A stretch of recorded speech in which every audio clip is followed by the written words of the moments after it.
Hello students.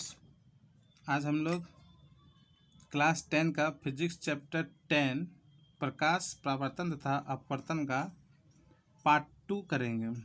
Part 1 जो है पहले ही डाल दिया गया है इस चैप्टर का, तो आप पहले उसको देख लें, मेरी सलाह है।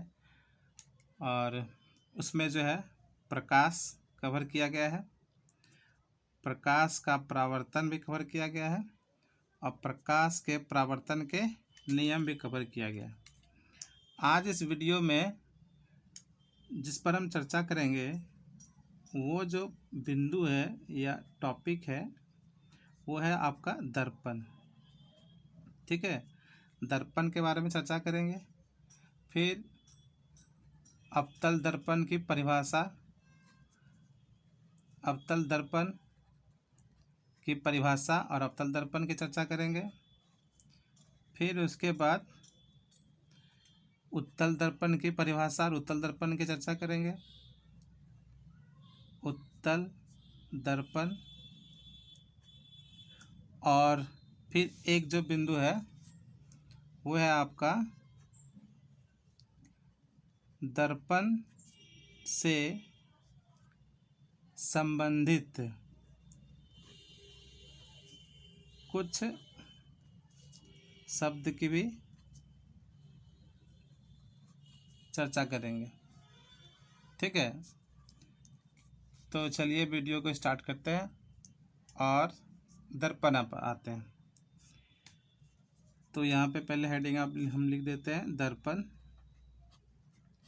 इस सब का एक एक करके चर्चा करेंगे और आशा करता हूँ कि आपको अच्छा लगेगा। अच्छा नहीं बल्कि बहुत अच्छा लगेगा। सबसे पहले दर्पण देखिए, दर्पण जो होता है वो दो प्रकार का होता है। ठीक है, तो पहला जो कौन होता है, पहला आपका हो गया समतल दर्पण। समतल दर्पण। और दूसरा जो आपका हो गया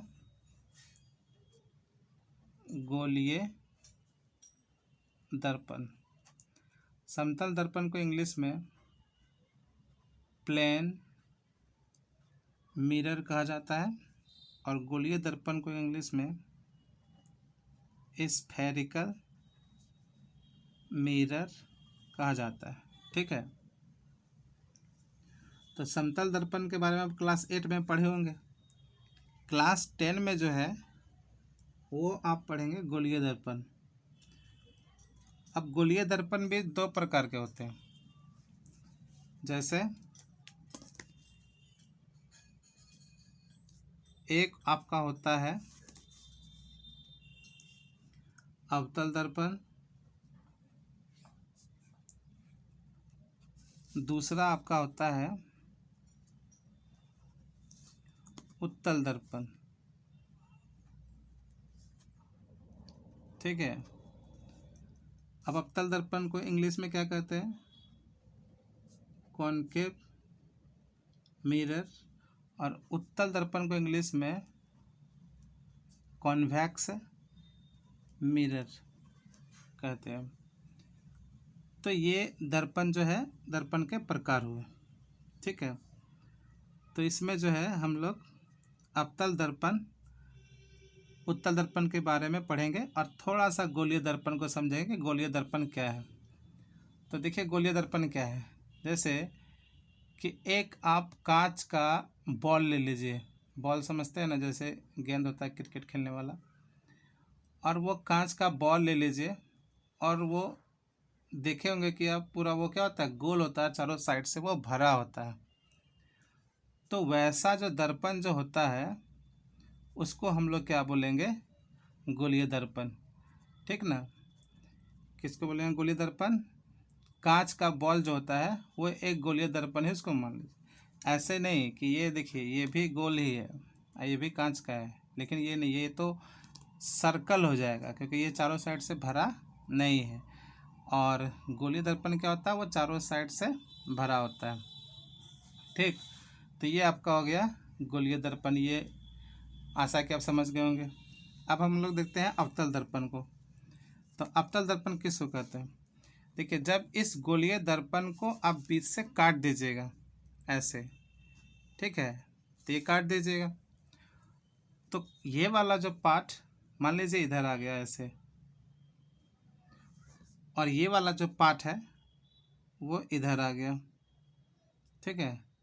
अब क्या कीजिए कि इसका जो बाहरी सतह है इसमें सिल्वर नाइट्रेट का लेप लगा दीजिए और फिर बाद में कलर कर दीजिए रेड कलर से या ब्लैक कलर से।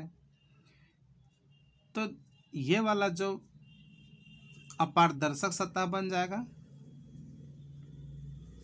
अपारदर्शक सतह बन जाएगा, और ये वाला जो है सतह ये भीतर का, तो ये परावर्तक सतह बन जाएगा, यानी कि प्रकाश की किरणें जो है यहाँ से आएगी और टकरा करके चले जाएगी, यानी यहाँ से परावर्तन होगा। तो ये इस सतह को जो है हम लोग क्या बोलेंगे, इस सतह को हम लोग बोलेंगे परावर्तक सतह, जहाँ से प्रकाश की किरणें परावर्तित होगी, ठीक है। तो जिस भाग को कलर किए हैं, रंग किए हैं, तो ये एक दर्पण बन गया, और ये तो इधर वाला भाग तब कैसा हो जाएगा, अपारदर्शक सतह का। यहाँ पे प्रकाश की किरणें जो है ये अगर पारदर्शी लेंगे तो प्रकाश की किरणें इधर से आएगा और इधर से निकल जाएगा, तो इसलिए एक तरफ इसको कलर करना पड़ता है ना। तो ये वाला परावर्तक सतह मान लें और ये वाला क्या है, अपारदर्शक सतह। अब उत्तल दर्पण में देखिए, उत्तल दर्पण में जो है इसे भीतर में आप जो है इसको सिल्वर नाइट्रेट का लेप लगा कर फिर इसको रंग कर दिए लाल या काला रंग से, तो इसका भीतर वाला ये क्या हो गया आपका अपारदर्शक, मतलब यहाँ पे आप खड़ा होगा तो आपको नहीं दिखेगा आपका चेहरा, तो इसको हम लोग क्या बोलेंगे, अपारदर्शक सतह। और फिर ये वाला इसका क्या हो जाएगा, परावर्तक सतह, ठीक है, समझ में आ रहा है ना। हाँ, तो अवतल दर्पण क्या हुआ कि इसका जो परावर्तक सतह होता है ये वाला भीतर वाला ये धंसा हुआ होता है, और उत्तल दर्पण में क्या होता है कि ये जो परावर्तक सतह है ये उभरा हुआ होता है। तो अवतल दर्पण और उत्तल दर्पण का इससे परिभाषा भी निकाल लेंगे कि वैसा गोलीय दर्पण जिसका परावर्तक सतह अंदर की ओर धंसा होता है, उत्तल दर्पण का वैसा गोलीय दर्पण जिसका परावर्तक सतह उभरा हुआ होता है, तो उस दर्पण को हम लोग उत्तल दर्पण कहते हैं। और वैसा गोलीय दर्पण जिसका परावर्तक सतह अंदर की ओर धंसा हुआ होता है उसको हम लोग अवतल दर्पण कहते हैं, ठीक ना। तो अब अवतल दर्पण को थोड़ा और विस्तार से पढ़ते हैं और फिर अवतल दर्पण से संबंधित जो कुछ शब्द है उसके बारे में भी चर्चा करते हैं, ठीक है।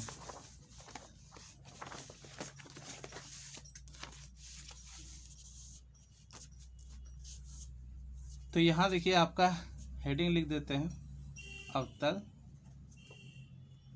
दर्पण, ठीक, और यहाँ पे एक अवतल दर्पण का हम चित्र बना लेते हैं, मान लीजिए यहाँ पे बना लेते हैं, ये बन गया, ये क्या बन गया अवतल दर्पण, और उसके बाद इसको कलर कर देते हैं। तो सबसे पहले अवतल दर्पण का जो है परिभाषा को हम लोग लिखते हैं कि अवतल दर्पण क्या है। तो लिखेंगे वैसा गोलीय दर्पण जिसका ये परावर्तक सतह क्या है, धंसा हुआ है, जिसका परावर्तक सतह धंसा हुआ है, धंसा हुआ हो, उसे अवतल दर्पण कहते हैं, ठीक ना, समझ में आ गया। अब दूसरी बात कि अवतल दर्पण को जो है अभिसारी दर्पण भी कहा जाता है, इसको अभिसारी दर्पण भी कहा जाता है, अभिसारी दर्पण, इंग्लिश में इसको बोलते हैं कन्वर्जिंग मिरर। ठीक है, अवतल दर्पण को इंग्लिश में बोलते हैं कॉनकेव मिरर। ठीक है, तो वैसा गोलीय दर्पण जिसका परावर्तक सतह धंसा हुआ उसे अवतल दर्पण कहते हैं। इसका परावर्तक सतह क्या है? धंसा हुआ है। अब इसको अभिसारी दर्पण भी कहते हैं। तो क्यों कहते हैं ये देख लीजिए।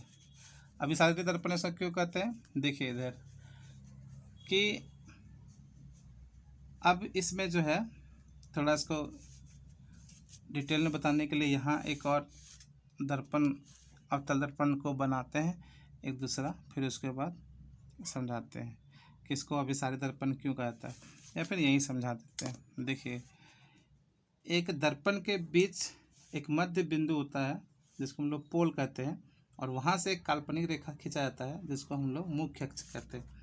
यानी इसको हम लोग क्या कहते हैं? मुख्य अक्ष। ये भी लिखा देंगे। इंग्लिश में इसको प्रिंसिपल एक्सिस कहा जाता है। ठीक ना। और यहाँ जो पॉइंट है दर्पण के मध्य, इसको हम लोग बोलते हैं ध्रुव, यानी कि पोल। ठीक है, पोल, इसको पी से सूचित किया जाता है। तो अभी आप सब बताएंगे। अब देखते हैं कि इसको अभिसारी दर्पण क्यों कहा जाता है ना। तो देखिए, प्रकाश की किरणें कि जब मुख्य अक्ष के समांतर आती है, यानी दर्पण पर पड़ती है। आप मान लीजिए कि जब प्रकाश की किरणें दर्पण पर आती है, अवतल दर्पण पर आती है, तो प्रकाश की जो किरणें हैं वो अंदर की ओर मुड़ जाती है, इधर मुड़ जाती है।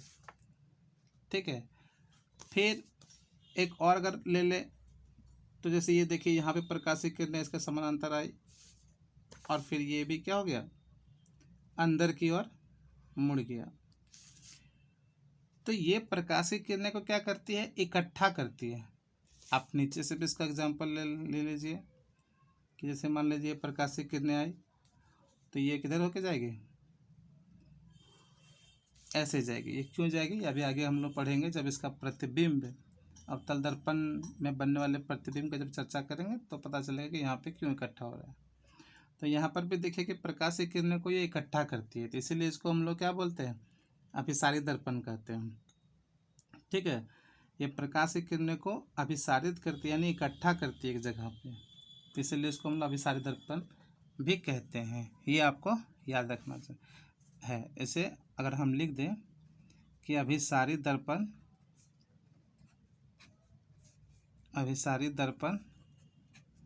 क्यों कहा जाता है इसको, तो यहाँ लिख देंगे शॉर्ट में। आप खाली याद रखें कि चूँकि प्रकाश की किरणों को इकट्ठा करती है। ठीक है, इसको हम लोग क्या बोलते हैं? अभिसारी दर्पण इसको हम लोग कहते हैं। ठीक ना, समझ में आ गया। अब आगे देखिए, अब दर्पण में कुछ शब्द जो है वो भी देखिए। दर्पण से संबंधित, अवतल दर्पण से संबंधित कुछ शब्द है उसको भी देखिए जैसे कि ये हो गया। ठीक है, एक अवतल दर्पण बना लिए, फिर इसके बीचों बीच ध्रुव दे दिए यानी पोल, और फिर यहाँ से एक मुख्य अक्ष जो है खींच दिए। पहले इसको दर्पण बना लेते हैं, क्योंकि दर्पण में बाहर जो है रंग करना पड़ता है। तो आपको पहले बताएं कि इस वाला भाग को परावर्तक सतह बोलते हैं और बाहर वाला को अपारदर्शक सतह बोलते हैं, यानी कि वहाँ पे आपको चेहरा नहीं दिखेगा। तो अब इसमें कुछ शब्द है उसको आपको याद रखना होगा, जैसे कि ये जो काल्पनिक रेखा खींचे, ठीक है, इस रेखा को जो है मुख्य अक्ष कहा जाता है, मुख्य अक्ष कहा जाता है। ठीक है, ये ध्यान रखिए। उसके बाद देखिए, इस जिस गोला से कट करके आया, जैसे मान लीजिए कि ये हम कल गोल कर रहे थे तो आधा ही किए तो आधा इधर रह गया, तो आधा इधर रह ही गया, हम आधा ही किए तो इस मान लीजिए सर्कल का, तो यहाँ पे तो कहीं पे पॉइंट होगा ना, तो जो पॉइंट रहता है जहाँ पे जिस गोले का ये कटा हुआ भाग है, तो उस गोले का जो केंद्र होगा वही यहाँ पर भी इसका क्या होगा, केंद्र होगा। तो इस बिंदु को हम लोग बोलते हैं सी, और हिंदी में इसको बोलते हैं वक्रता केंद्र। ठीक है। और अभी हम बताएं यहाँ पे कि आप देखिए प्रकाश की किरणों को क्या कर रही है, यहाँ पे एक जगह इकट्ठा कर रही है। यानी कि जब प्रकाश की किरणें जो है दर्पण अवतल दर्पण से टकराकर जहाँ पे इकट्ठा हो रहा है उस बिंदु को हम लोग फोकस कहते हैं। यानी मान लीजिए कि फोकस यहाँ पे हो रहा है, अगर यहाँ पे किरणें आ रही है और यहाँ से यहाँ जा रही है, तो मान लीजिए कि यहाँ पे मिल रहा है, यहाँ से भी जा रही है और यहीं पे आ रही है, तो इस बिंदु को हम लोग क्या बोलते हैं, फोकस। ठीक है, इस बिंदु को हम लोग क्या बोलते हैं, फोकस। इंग्लिश में भी वही बोलते हैं और हिंदी में भी वही बोलते हैं। ठीक है। और फोकस और पोल के जो बीच की दूरी है यानी यहाँ से यहाँ तक, इसको हम लोग बोलते हैं फोकल, यानी यहाँ पे लिखते हैं फोकल। ठीक है। और ये छोटा एप्स इसको सूचित किया जाता है, हिंदी में भी इसको वही बोला जाता है, फोकल दूरी। ठीक है। फोकस और पोल के बीच की दूरी को फोकल दूरी कहा जाता है। और देखिए सेंटर से पोल तक, यानी सेंटर से पोल तक का जो बीच की दूरी होता है उसको हम लोग बोलते हैं आर। इसको बोलते हैं रेडियस ऑफ कर्वेचर। हिंदी में इसको बोलते हैं वक्रता त्रिज्या। ठीक है, वक्रता त्रिज्या। तो अच्छा, इसका वक्रता केंद्र का इंग्लिश में क्या बोलते हैं, तो इसको बोलते हैं, इसको हम लोग बोलते हैं, इसको इंग्लिश में हम लोग बोलते हैं सेंटर ऑफ कर्वेचर। ठीक है। तो सबका डिफिनेशन जो है अभी आपको लिखवा दिया जाएगा और अभी लिखेंगे आराम आराम से।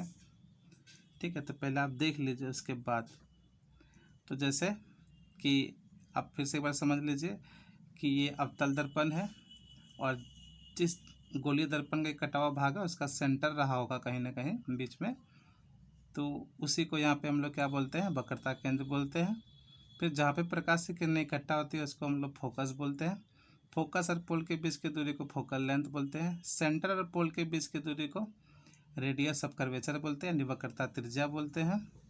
और इस लाइन को जो हम लोग मुख्य अक्ष बोलते हैं, इसको इंग्लिश में बोलता है प्रिंसिपल एक्सिस। ठीक है। तो ये आपको ये सब चीज़ें जो है पता होनी चाहिए, ताकि हम लोग जो है अवतल दर्पण में बनने वाले प्रतिबिंब जब पढ़ेंगे तो उसके बारे में ये सब हम लोग पढ़ेंगे।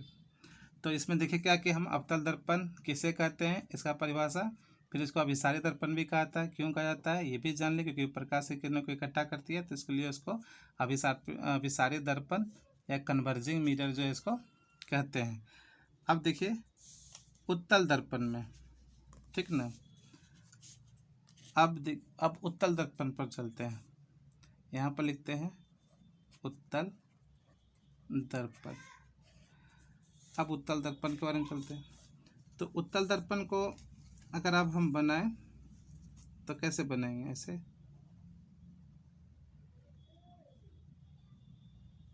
ये बन गया और इसका इस भाग को क्या किए, कलर कर दिए। ठीक है।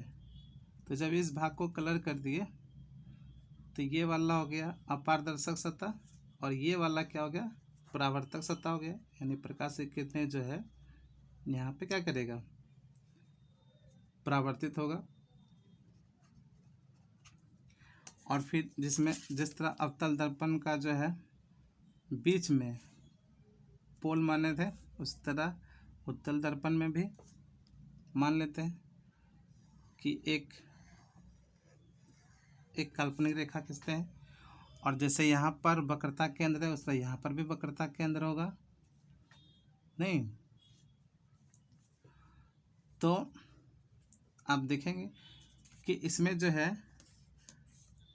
उत्तल दर्पण जो है, ये उत्तल दर्पण का जो है ये भीतरी सतह में क्या होता है, कलर किया होता है, इसमें इसका मतलब परावर्तक सतह ये है। तो इसका अगर परिभाषा लिखे कि उत्तल दर्पण का परिभाषा, तो क्या होगा, तो देखिए क्या होगा, उत्तल दर्पण, इसका परिभाषा लिखते हैं कि वैसा गोलीय दर्पण जिसका परावर्तक सतह क्या है, उभरा हुआ है, जिसका परावर्तक सतह उभरा हुआ हो, उसे उत्तल दर्पण कहा जाता है। ठीक है, तो हम लोग सबसे पहले क्या करते हैं कि अवतल दर्पण का सारा चीज़ पढ़ लिए, फिर इससे बनने वाला प्रतिबिंब को पढ़ेंगे, फिर उत्तल दर्पण के बारे में और डिटेल से पढ़ेंगे। ठीक है ना। तो अभी इसका जो है एक एक करके ये सब जितना भी लिखे इसमें बिंदु सब शब्द सब वो सब का डिफिनेशन जो है लिखवा देते हैं। फिर उसके बाद हम लोग उत्तल दर्पण के बारे में फिर डिटेल से पढ़ेंगे। ठीक है, तो जैसे कि आप सबसे पहले देख सकते हैं कि सबसे पहले यहाँ पोल लिखवाएं यानी ध्रुव लिखवाएं, तो ये सब का सारा डिफिनेशन जो है अभी तुरंत लिखवा देते हैं। तो सबसे पहले जो बिंदु था वो क्या था, ध्रुव, यानी उसको इंग्लिश में क्या बोलते हैं, पोल। तो इसका डिफिनेशन क्या होगा कि आप देखें कि गोलीय दर्पण के मध्य बिंदु को, गोलीय दर्पण के मध्य बिंदु को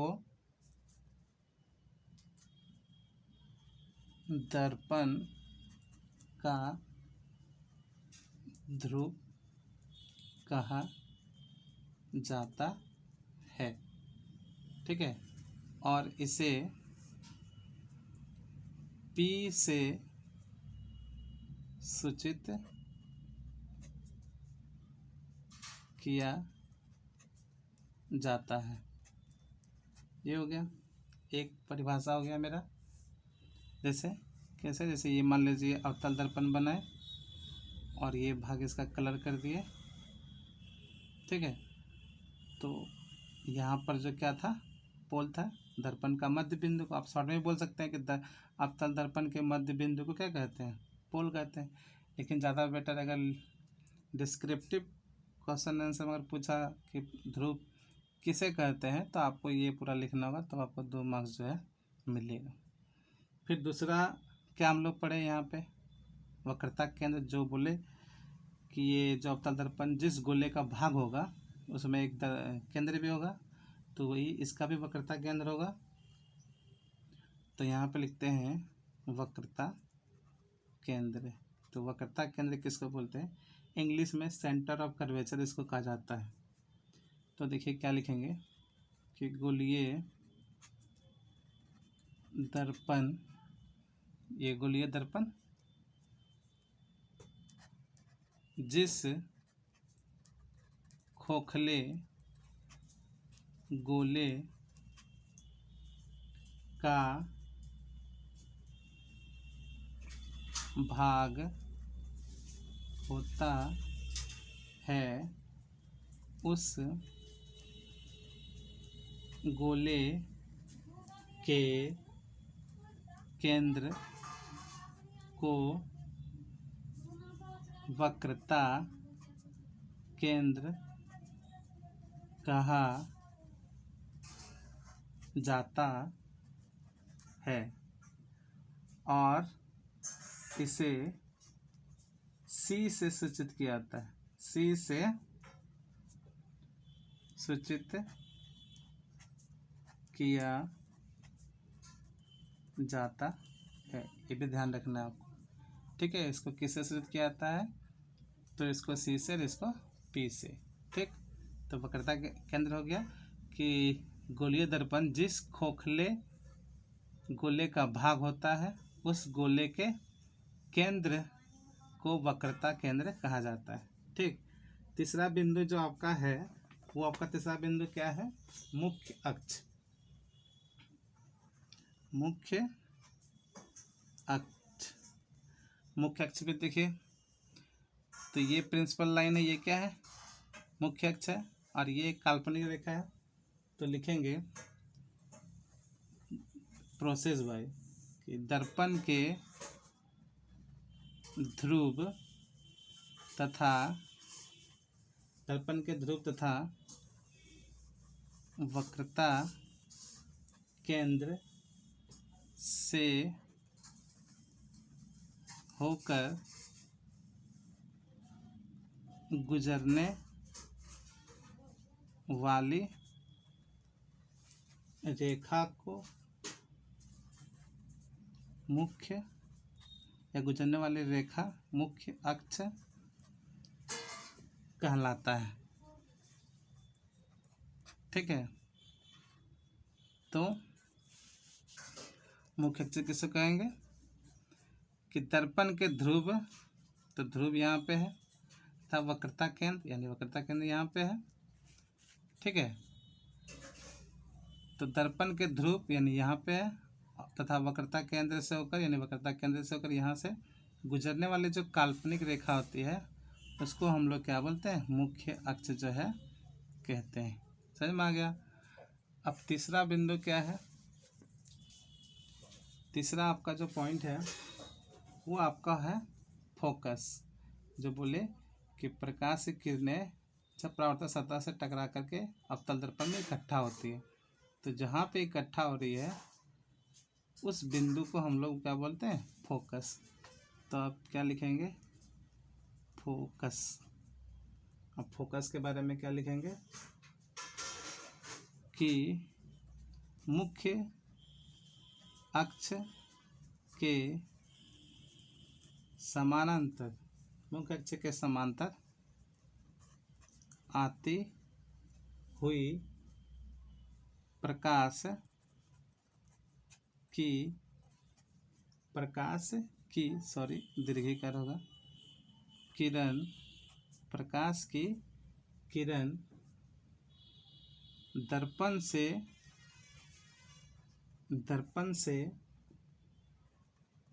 परावर्तन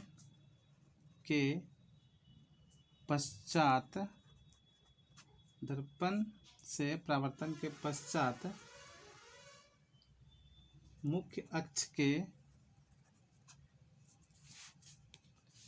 मुख्य अक्ष के जिस बिंदु पर मिलती है उसे फोकस कहते हैं। देखिए मुख्य अक्ष के समांतर, तो ये मुख्य अक्ष के समांतर आ रहा है आपका, मुख्य अक्ष के समांतर है ना प्रकाश की किरणें। तो मुख्य अक्ष के समांतर प्रकाश की किरणें जब दर्पण से परावर्तन होने के पश्चात जिस बिंदु पर मिलती है, मुख्य अक्ष के जिस बिंदु पर मिलती है उसको हम लोग क्या कहते हैं? फोकस कहते हैं। जो आपको यहाँ पे लिख दिया गया कि मुख्य अक्ष के समांतर आती हुई प्रकाश की किरण दर्पण से परावर्तन के पश्चात मुख्य अक्ष के जिस बिंदु पर मिलते हैं उसे हम लोग फोकस करते हैं, ठीक है। समझ में आ गया होगा? अब नेक्स्ट जो आपका टॉप पॉइंट है वो है फोकस दूरी।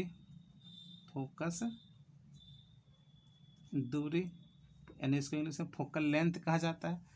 तो आपको पता होना चाहिए, पहले ही बताएं कि फोकस और ध्रुव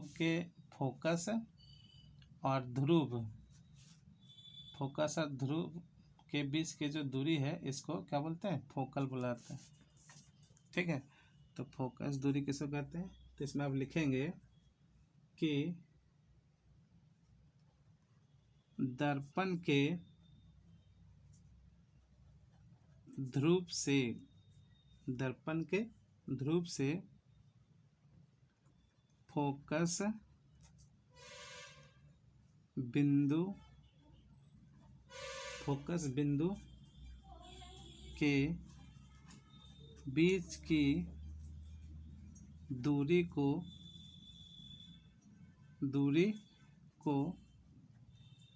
फोकस दूरी कहते हैं। अच्छा, कहीं पे देखिएगा फोकस दूरी और कहीं पे देखिएगा फोकल दूरी, फोकल लॉ, तो दोनों एक ही होता है, ये आपको ध्यान होना चाहिए।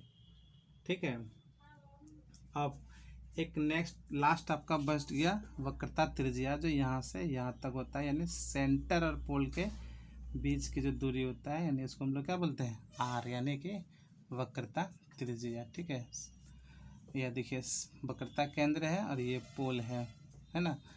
तो इस दोनों के जो बीच की दूरी जो है उसको हम लोग क्या बोलते हैं, आर बोलते हैं, जो आपको पहले बता दिया गया है। तो आप यहाँ पे लिखेंगे वक्रता